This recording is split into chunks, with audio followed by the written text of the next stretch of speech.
Di pinggiran desa Kalimati, terdapat sebuah pohon randu alas yang besarnya melebihi rumah warga. Pohon itu sudah ada sebelum desa itu terbentuk, dengan akar yang mencuat seperti jemari raksasa yang hendak mencengkeram tanah. Warga desa selalu memperingatkan anak-anak mereka, jangan di luar saat maghrib tiba.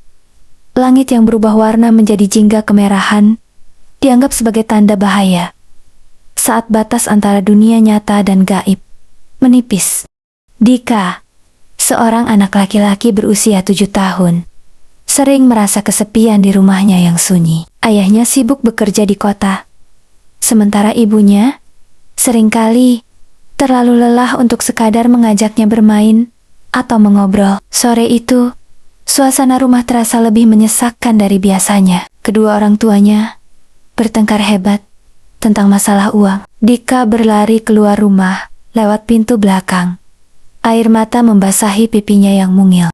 Dia tidak peduli kemana kakinya melangkah, melewati semak belukar yang mulai tertutup bayangan senja. Tanpa sadar, Dika telah sampai di bawah naungan pohon randu alas yang keramat itu. Angin berembus sangat dingin, membawa aroma bunga Kamboja yang menusuk hidung. Dika duduk bersimpuh di antara akar pohon, terisak pelan sambil memeluk lututnya sendiri. Tiba-tiba, isak tangisnya terhenti ketika ia merasakan sebuah tangan yang sangat dingin mengusap kepalanya. Tangan itu terasa keriput, dengan kuku-kuku panjang yang kasar, namun gerakannya terasa sangat lembut. Dika mendongak dan melihat seorang wanita yang sangat tinggi, dengan rambut panjang gimbal yang menjuntai hingga ke tanah. Wanita itu mengenakan kain usang yang sudah luntur warnanya, memberikan kesan kuno dan berdebu. Wajahnya pucat pasi, namun matanya yang merah memberikan tatapan yang seolah-olah penuh kasih sayang. Namun, yang paling mencolok adalah payudaranya yang menjuntai panjang hingga ke perut, bergoyang pelan tertiup angin.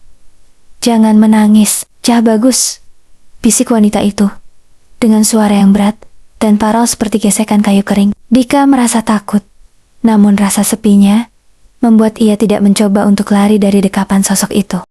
Wanita itu kemudian mengangkat tubuh Dika dan menyembunyikannya di balik payudaranya yang besar dan menjuntai. Dika merasakan kegelapan total, namun anehnya, ia merasa hangat dan terlindungi dari amarah orang tuanya.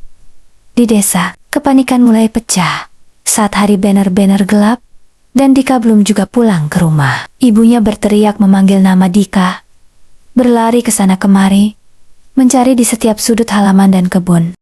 Warga desa mulai berkumpul, membawa obor dan memukul-mukul panci, serta bambu tetabuhan untuk menciptakan kebisingan. "Wewe Gombel, balikan anak itu!" teriak sesepuh desa, Pak Darmo, sambil membakar kemenyan. Sementara itu, Dika merasa dirinya berada di sebuah taman yang sangat indah, dengan banyak mainan dan makanan manis. Dia tidak menyadari bahwa apa yang dilihatnya hanyalah ilusi yang diciptakan oleh sang penunggu pohon. Di mata Dika, dia sedang memakan kue bolu yang lezat. Namun, kenyataannya, dia sedang memakan kotoran manusia dan ulat busuk. Lidahnya seolah mati rasa, hanya mengecap rasa manis semu yang menyesatkan jiwanya. Wewe Gombel itu terus mengelus rambut Dika. Tersenandung pelan, sebuah lagu pengantar tidur dalam bahasa Jawa kuno. Sosok itu merasa Dika adalah anaknya yang hilang, buah hati yang tak pernah ia miliki saat ia masih hidup sebagai manusia. Konon, Wewe Gombel adalah roh wanita yang bunuh diri karena dituduh mandul dan ditinggalkan suaminya. Dendamnya berubah menjadi keinginan obsesif untuk menculik anak-anak yang merasa tidak disayangi oleh orang tuanya. Di dunia nyata, pencarian Dika sudah memasuki jam ketiga, namun tanda-tanda keberadaannya masih nihil. Pak Darmo memimpin warga menuju pohon randu alas, karena ia tahu itulah tempat persembunyian paling umum bagi sang nenek. "Pewter killing, pewter killing," teriak warga sambil terus memukul alat-alat dapur, menciptakan suara gaduh yang memekakkan telinga. Suara bising ini dipercaya dapat mengganggu konsentrasi Wewe Gombel, sehingga ia melepaskan korbannya. Di balik dimensi gaib, Wewe Gombel mulai merasa terusik dengan suara-suara berisik dari arah desa. Matanya yang merah berkilat marah. Taringnya yang kuning sedikit menyembul dari balik bibirnya yang hitam. Dia memeluk Dika lebih erat, seolah tak ingin melepaskan harta karun kecilnya itu kembali ke tangan manusia. Dika mulai merasa sesak. Aroma bunga Kamboja tadi kini berubah menjadi bau busuk, bangkai yang menyengat. Perlahan, ilusi taman indah di mata Dika mulai retak dan hancur seperti kaca yang pecah. Dia mulai melihat kenyataan. Dia tidak sedang duduk di kursi emas, melainkan di atas tumpukan tulang belulang hewan. Dika mulai meronta. Ia melihat wajah wanita di hadapannya. Bukan lagi wajah lembut, melainkan wajah keriput yang membusuk. Mata merah itu kini menatapnya dengan rasa lapar dan posesif yang sangat mengerikan. "Ibu, tolong," rintih Dika pelan. Suaranya hampir hilang karena rasa takut yang mencekat tenggorokan. Namun, Wewe Gombel itu justru mendekatkan wajahnya ke telinga Dika, membisikkan kata-kata yang tak bisa dimengerti. Di luar, Pak Darmo menyiramkan air suci ke akar pohon randu alas sambil membacakan doa-doa perlindungan. Kilat tiba-tiba menyambar di langit yang cerah, menandakan adanya benturan antara dua dunia. Seketika, angin puyuh kecil berputar di bawah pohon, menerbangkan daun-daun kering dan debu ke arah warga. Beberapa warga ketakutan dan mundur. Namun, Pak Darmo terus berdiri tegak, menantang kegelapan di balik pohon. Tiba-tiba, dari balik bayangan akar yang gelap, tubuh Dika terlempar keluar, seolah ditarik oleh kekuatan tak kasat mata. Dika jatuh tersungkur di atas tanah. Tubuhnya penuh dengan lumpur dan bau yang sangat menyengat. Ibunya segera berlari memeluk Dika, menangis histeris sambil memeriksa keadaan putra satu-satunya itu. Dika hanya diam mematung dengan tatapan mata yang kosong, seolah jiwanya masih tertinggal di bawah pohon. "Cepat bawa pulang. Jangan biarkan dia menoleh ke belakang," perintah Pak Darmo dengan nada suara yang sangat serius. Warga segera mengawal keluarga itu kembali ke rumah, tanpa berani melihat ke arah pohon randu alas lagi. Namun, saat mereka menjauh, sayup-sayup terdengar suara tawa melengking yang sangat panjang dari atas dahan pohon. Tawa itu mengandung kesedihan, sekaligus ancaman yang membuat bulu kuduk siapapun yang mendengarnya meremang. Sesampainya di rumah, Dika segera dimandikan dengan air yang telah dicampur dengan kembang 7 rupa untuk menghilangkan bekas sentuhan gaib. Namun, Dika tetap tidak bersuara. Dia hanya menanjuk-nanjuk ke arah jendela kamar yang gelap. Malam itu, tidak ada satupun anggota keluarga yang bisa memejamkan mata dengan tenang, karena suasana yang mencekam. Suara cakaran terdengar di atap rumah, disertai bunyi langkah kaki yang berat di sekitar dinding luar. Dika tiba-tiba menggumam. Dia masih di sana. Dia bilang, dia akan kembali kalau aku menangis lagi. Ibunya tersentak. Rasa bersalah menyelimuti hatinya, karena selama ini telah mengabaikan perasaan sang anak. Wewe Gombel tidak pernah benar-benar melepaskan mangsanya. Jika ia merasa anak itu masih berhak ia miliki, dia akan terus mengawasi dari kejauhan, menunggu saat di mana sebuah rumah tangga kembali retak dan penuh amarah. Beberapa hari kemudian, Dika mulai bisa diajak bicara.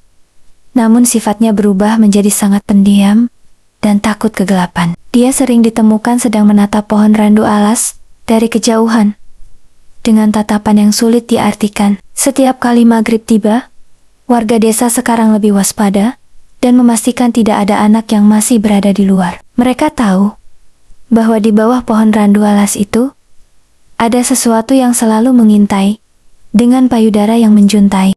Cerita tentang Dika menjadi peringatan abadi bagi warga desa Kalimati tentang pentingnya kasih sayang dalam keluarga. Karena Wewe Gombel bukan sekadar hantu, melainkan manifestasi dari kesepian dan kehancuran sebuah kasih sayang.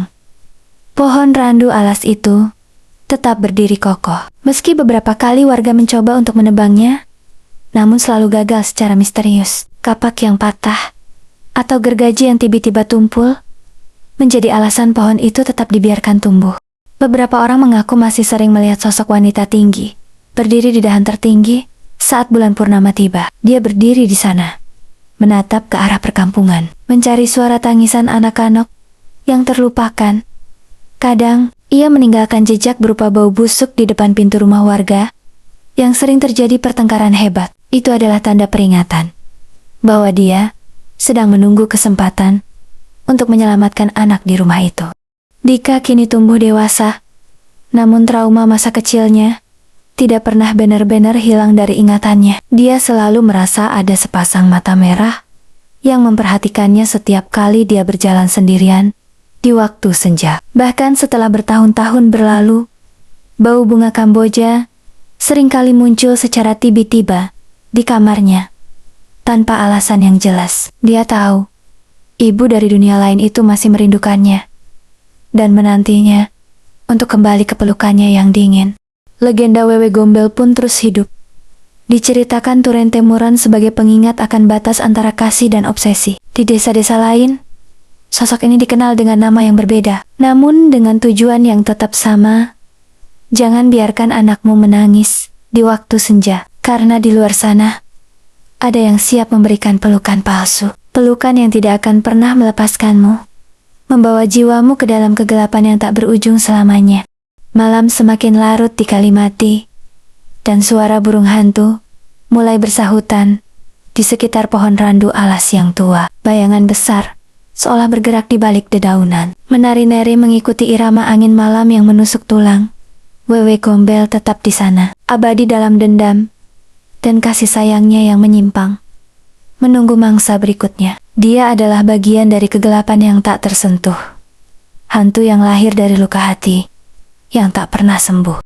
Dan jika suatu hari kamu mendengar suara wanita memanggil namamu di waktu maghrib, jangan sekali-kali kamu menyahut atau menoleh, karena bisa jadi itu adalah dia yang ingin membawamu masuk ke dalam dekapan payudaranya yang busuk. Tamatlah kisah ini, namun terornya tetap bersemayam di setiap sudut gelap.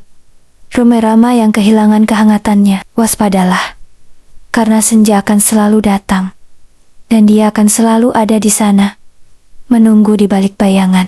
Ingatlah, Wewe Gombel tidak mencari mereka yang bahagia. Dia mencari mereka yang terluka dan ditinggalkan sendirian. Simpanlah ceritanya sebagai pengingat sebelum terlambat dan kamu tersesat di dimensi yang penuh dengan tipu daya gaibnya.